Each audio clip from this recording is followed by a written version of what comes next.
वळवता येत नाही आणि तो वळवला असेल तर मला असं वाटतं आदिवासी समाजावर आणि सामाजिक न्याय खात्याच्या अखत्यारीत ज्या समाजाला न्याय देण्याची आवश्यकता आहे, न्याय दिला जावा अशी अपेक्षा आहे, त्यांचा निधी वळवणं मला असं वाटतं सगळ्यात मोठं आहे।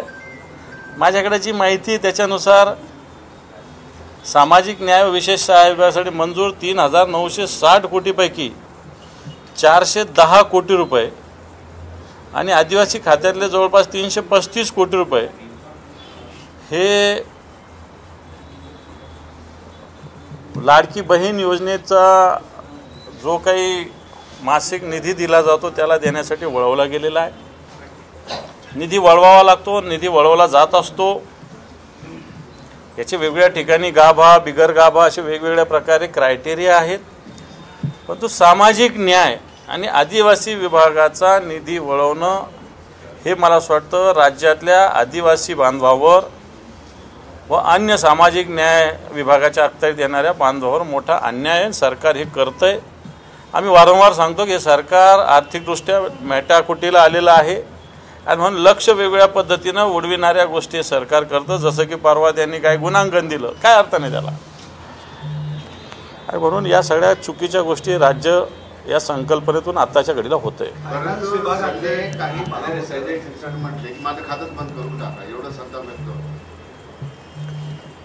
आता संजय शिरसाट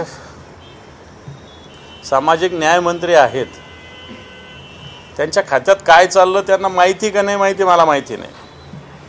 एखाद्या दिवस माहिती जरी असलं तरी त्यांना त्याच्यात विचारलं जातं का नाही जातं हेही माहिती नाही, कारण ज्या अर्थी त्यांच्या खात्याचा निधी वर्ग केलेला जातो आणि त्याला याची माहिती नाही, याचा अर्थ या राज्यामध्ये आताच्या घडीला मंत्र्याला काय व्हॅल्यू आहे हे लक्षात येतं। हे संजय शिरसाट यांचं फक्त दिसतंय, बाकीच्यांचं दिसत नाही, पण बाकीच्यांचं सुद्धा असंच आहे असं माझं म्हणणं आहे। अजित पवारांच्या खात्याकडे त्यांनी बोर्ड दाखवलेला आहे, फायनान्स मध्ये काही महाभाग बसले आहे आणि ती लोक जाणीवपूर्वक असं करतात, दादागिरी करत।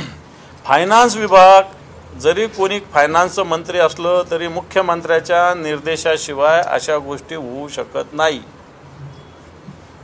जर फायनान्स विभाग असं करत असेल तर मला असं वाटतं अजितदादा मोठ्या सामाजिक न्यायाच्या गप्पा मारतात मोठ्या, त्यांचं खातं जर असं काम करत असेल आणि त्याला मुख्यमंत्र्याची संमती, मी तर म्हणतो मुख्यमंत्र्याची संमती असल्याशिवाय अशा पद्धतीने फायनान्स विभाग करू शकत नाही। आणि म्हणून याला एका विभागाला जबाबदार धरता येणार नाही, तर पूर्णपणे मुख्यमंत्री उपमुख्यमंत्री दोघांनाही जबाबदार धरावं लागेल। अर्थ खातं आणि अजित पवार यांच्याच खात्यावर बोट ठेवून 2.5 वर्षावर 3 वर्षापूर्वी सत्तेतून बाहेर पडले होते। महाविकास आघाडी सत्ता उलटवून टाकली होती, त्याचं मुख्य कारण त्यांनी सांगितलं होतं की ते निधी मिळत नाही। आता तेच हे सगळं मिळत नाही अजितदादावर आरोप केला होता। आता अजितदादाच्या मांडीला मांडी लावून बसतात, त्या म्हणण्याला काही अर्थ नाही आताच्या घडीला। पण माझं मत असं आहे की हे सरकार ज्या पद्धतीनं सामाजिक न्याय आणि आदिवासी विभागावर अन्याय करतंय, गोष्टी सामाजिक न्यायाचं करतं, परंतु या महाराष्ट्रातील समाजाला न्याय न देणारं अन्याय करणारं सरकार या महाराष्ट्रात आहे असं आपल्याला म्हणता येईल। ही भूमिका की शिवसेनेच्या मंत्र्यांच्या खात्याचे निधी वळते करण्यात येत आहे असंही एक त्यातनं दिसतंय, भाजपच्या खात्याचं नाही। शिवसेनेच्या खात्याला आता कोणता सेज राहिलेला नाही आहे, म्हणजे तोंड दाबून बुक्क्याचा मार हे जे आमच्यातले गद्दार गेलेले लोक आहे, गद्दार शिवसेना, यांना काय शिवसेना नाही म्हणता येणार, गद्दारच म्हणावं लागेल, यांच्या खात्याला होतोय। आता त्याला ग्रामीण भागात चांगली म्हण येते, आता काही मला कॅमेऱ्यासमोर नाही बोलता येणार राजू, बरोबर आहे का ते? बरोबर। परंतु निश्चित या खात्याच्या उपमुख्यमंत्र्यापासून तर खालच्या मंत्र्यापर्यंत सगळ्याच मंत्री सध्याच्या घडीला अन्याय होतोय, मान्य करावं लागेल। सामाजिक न्याय होत असताना आपण लाडकी बहीण योजनेचं बघतोय, संजय गांधी निराधार योजनेचं सुद्धा निधी आत्तापर्यंत सर्वसामान्य लोक ज्याचे आहेत गरजू त्यांना मिळत नाही आहे। मागच्या जवळपास सप्टेंबर ऑक्टोबरपासून संजय गांधीचं जे काही मदत निराधार लोकांना मिळते तीसुद्धा आत्ताच्या घडीला बंद आहे. आणि म्हणजे सरकार नुसतं मोठ्या घोषणा करतंय, मोठ्या कॉन्फरन्स घेतंय, देशाचे पंतप्रधान 9-9 तास इथं येऊन भाषण करून जातात, परंतु प्रत्यक्षात या राज्याची सगळी स्थिती विकासाची आत्ताच्या घडीला थांबलेली आहे. 3 वर्षापूर्वी या भूमिकेवरून सत्तेतून बाहेर पडले, आता तशीच भूमिका यावेळेस घ्यावी असा तुमचा सल्ला आहे का किंवा काही सांगणं आहे का? माझा त्यांना काही सल्ला नाही. रोज तुम्ही तोंड गप करून त्यांच्या बुक्क्याचा मार सहन करा, तुम्हाला कळू द्या चांगलं, एवढंच माझं म्हणणं आहे. बरं, एक तुम्ही सातत्याने आरोप करताय की या सरकारने अंदाजी आणि अंबानीला देश विकायला काढलेला आहे, त्यांना सगळं विकतायत आणि तुमचेच एक सहकारी म्हणजे अलायन्स पक्षाचे शरद पवार त्याच अदानींसोबत 2-3 तास बंद चेंबरमध्ये गप्पा मारतात. मग हा न्याय वेगवेगळा कसं सगळ्यांना? गप्पा मारणं आणि देशाची राज्याची मालमत्ता देणं वेगळे प्रकार आहेत. कोणी गप्पा मारत असेल म्हणून आमचा विचार वेगळा आहे अशातला भाग नाही. आम्ही या ज्या पद्धतीनं अदानींना या देशामध्ये विशेषतः मुंबईमध्ये ठिकठिकाणी जागा हवाली केली जाते, अदानीसाठी सरकार काम करतंय. सर्वसामान्य लोकांच्या घरावर रोलर फिरवण्याची स्थिती या सरकारने आणलेली आहे आणि सरकारच्या नीतीला आमचा विरोध आहे. कोणी जर त्यांच्याबरोबर बसत असेल तर त्याच्याशी आम्हाला घेणं देणं नाही. त्यांचा पक्ष स्वतंत्र आहे, आमचा पक्ष स्वतंत्र आहे, आमच्या पक्षाची भूमिका आहे.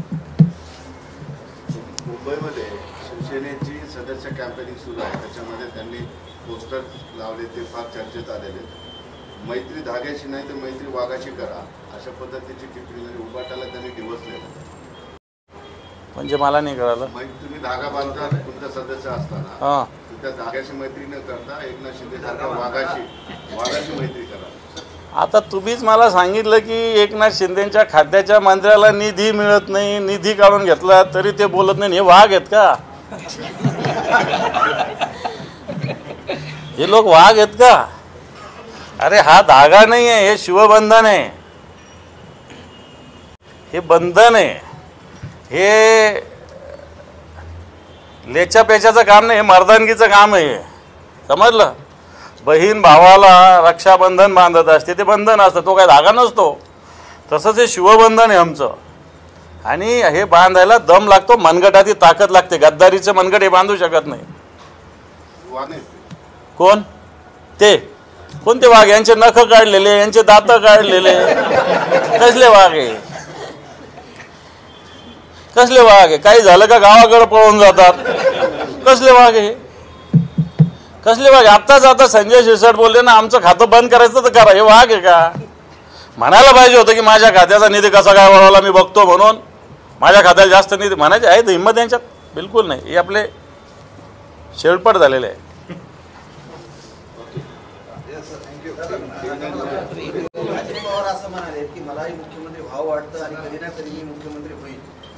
शुभेच्छा आहे त्यांना.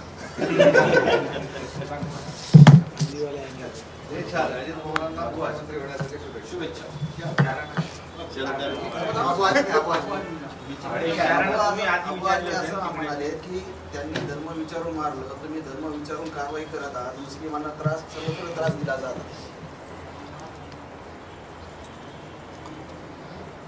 असे उदाहरणं मला दिसलेले नाही, पण कोणालाही धर्म म्हणून जात म्हणून त्रास देणं हे चुकीचं आहे. दहशतवाद्यांनी काही केलं असेल, दहशतवाद्यांची वृत्ती आणि आपली वृत्ती वेगळी असावी, नाही तर मग दहशतवाद्यात आणि आपल्यात काही फरकच राहणार नाही.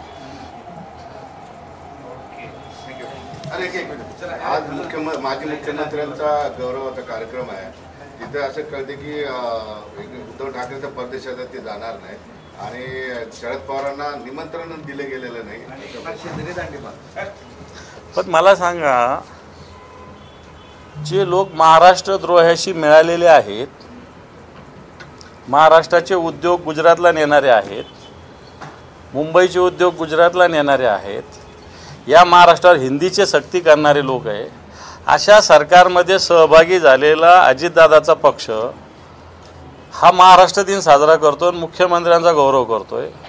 म्हणतो असे गद्दारी करून अशा पद्धतीने सत्कार करणाऱ्या लोकांच्याकडे जाण्याचा कोणाचा प्रश्न निर्माण मला नाही वाटत एखादा मुख्यमंत्री जाईल त्याला. मला वाटत नाही कोणता एखादा मुख्यमंत्री जाईल म्हणून. तिघच नाही गेले, हां तिघच गेले नाही. एकनाथ शिंदे, उद्धव ठाकरे, बाकी जाणार आहे, बाकी गेले जावं. पण मला असं वाटतं महाराष्ट्र द्रोह्यांशी मिळालेले अजितदादा आहेत, त्यांच्या कार्यक्रमाला कोणी गेलं नाही पाहिजे असं माझं मत आहे.